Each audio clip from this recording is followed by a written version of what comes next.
200 people, that's huge. It is big, isn't it? Huge. Oh, first things first, you know, it's been 4 years since you opened up to me. That was the first thing I wrote, because I was like, 4 years. yeah. Because I was nearly 21, and I just turned 25. Oh, Right? wow. That's a long time of my life. Yeah. The eating disorder. Yeah. Just talk to them. It's not like we're just talking to a camera. There are genuine people that have eating disorders that have chosen to subscribe to this, and they want to hear from someone who's genuinely like been in this situation before, and you have. You're my person, and they need to hear that there are people out there that can be that person for them, and that's what you're explaining to them. So you don't gotta be nervous. Love you. Good morning, guys. So today's video, I'm actually here with my sister, which you've met before because she's done a video for me on my channel before. And because of my last video that I did saying how to open up to someone about your eating disorder, we thought it would be a good idea to do a video on how to actually be someone that others can open up to about their eating disorders. So I actually don't know entirely what we're going to be talking about today. Bex planned out a couple of things she wants to bring out, so you guys can see that our reactions to each other are completely genuine, and I mean, we talk about this stuff all the time, but we wanted to do it for you. So whenever you're ready, doll. For those of you that don't know, my name's Rebecca, and I'm Rachel's older sister. So that's what I got. Okay, so I think I'm probably going to try and talk more to the people, like if people are going to show this to loved ones and be like, this is what I need you to be, I'm going to try and talk to those people because they're the people that like I understand. I've not had an eating disorder before. It's a mentality that I suppose I could understand just from having my own mental health battles.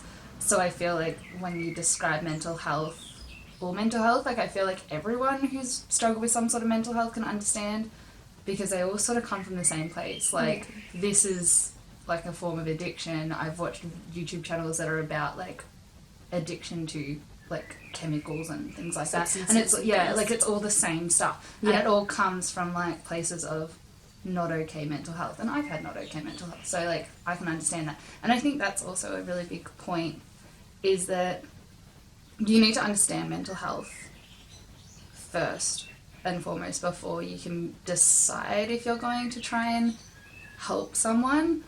And when I say help, I mean like help from a loved one's point of view. I don't mean like professional help. So you want to just come at this person from a place of like true love, like not romantic love, but like true, real, genuine love and concern for that person. That's how like I got through to you. And I think the best way to describe this, like, and I'm not sure how much of this you want to edit out, but like just tell them we had people in our lives that knew, like it was all pretty obvious, like that Rachel wasn't doing okay. I can hide it. When you think you're hiding it, when you look similar to me, we're not hiding it. You know it, but you're not hiding anything. And I think that was even before you were at your smallest point. People were worried. So yeah, so lots of people in our lives knew that something was up with Rachel. I mean, I think everyone was hoping that it was other stuff that was going on in both our lives, that they're like, oh yeah, well this like bad thing is happening, so they're just stressed about that. But people were starting to get a bit concerned about Rach, and so because it was just me and Rach living together at the time, a couple of like these people and family members sort of approached me and was like, you know, should we do this, should we do that? One family member was like, oh, we should like lock her up and throw away the keys, sort of like, you know, send her to like basically an asylum, I think they were thinking. But it was all coming Makes from me like feel good. they were all genuinely concerned. Yeah. And that's the thing, is there's a difference between concern and actually understanding, and I think that's where I had like the upper hand in getting, because you tried to understand connection as well. I think love is a really big point, and it's got to be a genuine love, it's got to be a true love, and it's got to be a very strong love. Like I think of it like, I suppose motherly love then, like, you know, a proper mother, most mothers who love their children, it's like a I will die for you love. And I think that's the love you've got to come at someone with an eating disorder, if you want to be that person, is I love you and I will never stop loving you no matter what you do. So there's a lot of, it can't just be like, oh, I'm concerned for you, like, oh, you're my friend, I'm concerned for you. But you need that unbreakable love, because there's going to be stuff that they do or say that will test you. So the next thing is how to approach someone. So a lot of people approached Rach, and these are people that meant well. Like, this is the thing, is Rachel couldn't see it at the time because she was really sick, but these people meant well. But for Rach, it felt like an attack. Like, they were like, oh, we're worried about you. You've got an eating disorder. And it was very, like, accusatory, even though they didn't mean it at all like that. And, like, I could see from an outsider's perspective both sides. And these people were just really, really concerned and sort of wanted to, like, basically, like, stop it in its tracks and be like, sort of like what's that, intervention? Like, you're like, you've got an eating disorder. Yeah. We now know, so you're going to get help and that's the end. Like, that's... Excuse me. Rude. That's the way that a lot of people tried to go about it.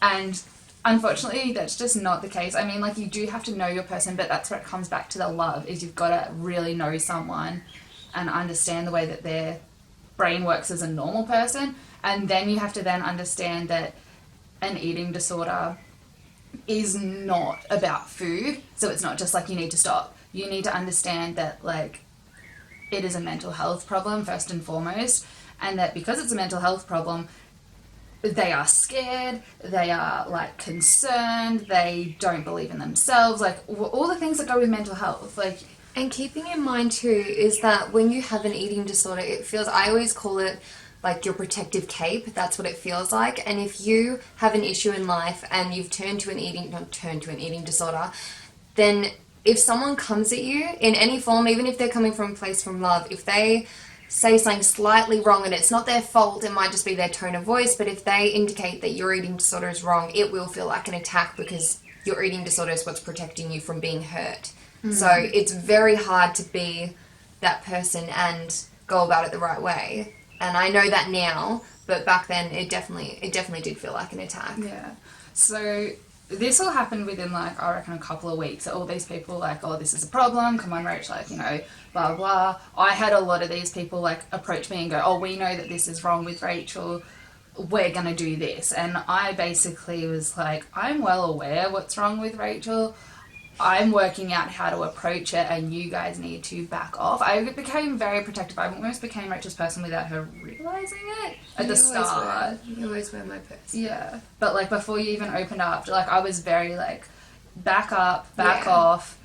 You're going to scare her, because that was the biggest thing, is I could see, like, they would hint at it to Rachel and I'd be like, whoa, whoa, whoa, like, stop, and the more stop, they do that, the more I would pull away, and Beck saw that straight away. She knew the more people tried to help me and fix me, the more I would be like, leave me alone, they're, you know. And it literally wasn't anything more than like, oh, you can't have a snack in your room or something. Like, we would stay at people's houses and they'd be like, oh no, like, we're gonna eat out here, or like, just really, like, just tiny little things, like almost parental things. You know how, like, parents are like, no, you can't have snacks in your room because you're not gonna vacuum up after yourself. Be like little parental things like that. Or like, if we'd eat dinner, they would constantly talk about what I was eating, which is a no. Yeah, it's a no. We all know that. Other people don't know that, but it was just little stuff. Yeah, so these tiny little things, then Rachel would be like, oh, I don't want to go see those people anymore, like, and completely, like, like, it was an overreaction, but at the same time, it was my brain trying to protect itself at that point. So, yeah, don't come at someone and be like, you've got an eating disorder, we're gonna stop it. So, the way that I went about this... after all of this happened, like, I was still trying to, like, work out what I was gonna do, and then it just came to a point where I was, like, really concerned, and I sort of realised that I just had to be open and honest with Rachel. And we did it over a phone call, because I was in Melbourne. You were in Melbourne. And yeah, I called Rachel, or you called me, and I've been, like, trying to, like, work myself up to it. And, like, and I knew too. Yeah, Rachel, so, like, knew. I just got to ask you something. Yeah, but I'd also done a lot of groundwork before, so I'd done a lot of, like, loving on you, and I knew she knew. I knew everyone knew. For you, but like. You didn't trust anyone else. Yeah, whereas I had sort of proven myself by being like, I love you. No, that's okay. You're totally right. Those people did, like, you know, overstep by asking you what you were eating. So wrong of them. Total shame on them.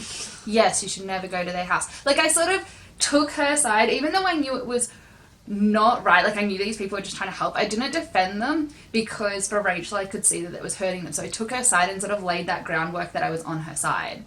So then on the phone, I was sort of like, hey, I want to ask you something. And I think these were sort of my exact words, was like, I want to ask you something, and if you lie and tell me like not the correct answer, or like, you know, a lie, that's okay. Like, whatever you say to me, I will 100% believe as truth. So if you lie, that's totally fine. I'll just believe it. I'll believe it as truth. But then, like, just know that that is going to hurt you in the long run if, like, you're then alone, because you'll be alone with this lie and no one will know the truth. But so I was like, I've said that, so whatever you say now, I will 100% believe. Like, I'm 100% on your side and I will believe you. So I just said, you know, do you have, I can't remember if I said, did you have an eating disorder? Or You asked me if I'd been purging. That's right, yeah. And so then because of that... And I broke down on the phone. Yeah. But it was good. It was a good breakdown. It was like what... I knew that everyone knew, because I was someone who was in a state where I wasn't eating anything. Like, literally at one point I was not eating, and everyone knew it, and I would never eat around people. No one ever saw me eating or anything like that. And then it got to the point where I was rocking up with bags and bags of junk food, and just like a lot of bags every single day. And it had been 2 weeks, and it was 2 weeks after I kind of started that you called me, and I was like, yep, it's been 2 weeks. Yeah, I remember that. So, like, how did that feel, like, when I asked you and was like, you know, you can lie to me, but, like, you know, that's on you, and, you know, you'll be alone with that. Like, how did me saying those things and then asking you, like, did that make you feel, or did you trust me, or, like... I mean, and I've actually said this to you before, that, you know, when you said that, I'm going to ask you this and I will believe no matter what you say, just saying that sentence, that never left my head, and even to this day it hasn't, because I think that that's such a strong thing to say to someone, that if you lie to me, I'm going to believe you because I love and trust you. So that's putting so much on you in a good and... like a respect way. Yeah, and so I knew that I felt like I couldn't lie in that sense, and I had been lying to everyone, and everyone knew it, you know, like I was so obviously saying like, oh, I just have this, like, other sicknesses in my body. Everyone knew the truth, but I couldn't say it out loud. So when you said that, and then you just straight out asked me, I felt like I was in a place of trust, and I felt like I could just tell you. Yeah. That's not to say it was easy. That's why I cried, and I don't, how often do I cry? Yeah. Like, never. Yeah. So, like, you would, like, because, like, of, like, what I said and how I said it, like, you knew you could trust me, would that be, like, the best way to say it? Yeah. Yeah. So, that was, like, the big thing, and that's, like, I think what I said to people who have asked me since is just, like, that is such a big memory, because I laid down those foundations of, like, I love you and I'm here for you, and I only want what's best for you, and I trust you. That's the biggest thing, is I think that, like, you guys, like, you're so on the defense and, like, you know, leave me alone and I'm right and stuff, so that, like, you're not used to people trusting you, because you just assume that everyone doesn't believe you anyway. So by saying, like, I trust you and I love you, and if you tell me the truth, if you tell me that, you know, at that point, I think it was your TE, so, like, you're like, like, so I was like, if you just say it's just your TE, then I will believe you, and I will never, like, I won't ask you again. And so, like, then you felt like you could trust me, because I was like, I'll believe you, whereas no one else really did. Yeah. Alright, so once you've got those two foundations, I think going into it, before you open this, like, communication channel, because, like, the thing was, once Rachel said, yes, I do have an eating disorder, and that was it for you. Yeah, exactly. Like, I built that trust, and she'd given me that, and that's a massive privilege. That's something that, like, I think that was something else that happened, is I was like, thank you for telling me, because that was huge. You did, and you made me feel like I had done a really huge thing, which is so important. Yeah. Because I didn't realise at that point that opening up was such a big deal. Like, that it's an accomplishment, because for me, I never wanted to, and it seemed like a terrible idea, because my brain told me, don't tell anyone, because once you tell someone, you no longer have this, it's no longer yours. So the fact that Beck then turned around and said, like, I'm so thankful that you trust me, that you... She was giving me all this praise, and it was something that I didn't realise that I needed. So that's a huge thing as well. And I think that's why I know, yeah, I'm really sick of it and it's getting cheesy, but, like, I go back to this whole being someone's person is all about love, because you have to love on them. That sounds so weird. But, like, tenfold. Sorry. Like, you have to give them so much love because you've got to love them not only for you and you giving them love, but love them for themselves. Cat! You are so annoying! Hi. I wish this was my dog. I think what this is so like diagnosy, but like I think what a lot of people with mental health illnesses in general are missing is like self-love. Like I would say that's where like I love myself. But you know what I mean? Like you don't believe like when you're in the depths of like yeah, no, like you don't believe 100%. That you like deserve the love of yourself. So then that's if you don't love yourself as a person, how is someone else supposed to love you? Because you're not really giving them permission to love you. And that's kind of what an eating disorder helps you with. Yeah. It's like it's a form of a way to punish yourself, but your brain will tell you that you're it's actually love. yeah. So that's why I always harp back to love, because like you've got to love someone for like you loving them, and then you've got to love them for themselves because they can't do it. So that trust and the love. You love me. I do love you. And just showing them that you do, and that like it's almost exaggerating it. That sounds yeah. Joking. That's why it's like that sounds really wrong. You've got to say it more than you usually would for a normal person, because normal person. Shut up. Hear that? Y'all are abnormal. But you know, like someone who's self-confident in themselves, and you know, you can just be like, "I love you," and they believe it. You know, they don't have to be reassured of that love. Like me now. Yeah, exactly. Like now, I just be like, "See, I love you," and you'd be like, "Yeah, I know." Yeah. Okay, next thing I'll talk about. Point number 3. One more. It's huge. Okay. So point number 3 is that when someone opens up to you, that is a big deal. Like it's a mega, mega milestone. And to be that first person, that trusted person to be opened up to is just, it's such a privilege. And I really mean that, like, for someone who doesn't trust anyone and who really is like within themselves to open up to another human when all they trust is their eating disorder, that is a massive. So you can't take it lightly. Like it's so wrong, but as the person with the mental health, you almost have to choose the right person, because you can be disappointed by opening up to someone and then them not being there for you, because it's such a huge thing to trust someone and be like, yes, I am so scared of this thing, I can barely admit it to myself, but yes, I'll admit it to you, and then them not be there when you need them, because they're putting a lot of trust in you, and by telling you, there's an expectation that you're going to keep being there for them, because it's such a big deal. So I would just say, don't go into this lightly. Don't go, oh yes, I see this person has an issue, I'm going to be that person, and then be like, oh, but I'm too busy. Like, I know no one does that intentionally, but it's huge. And I would say, well, you know this, and there would be so many other people in the same situation that I was.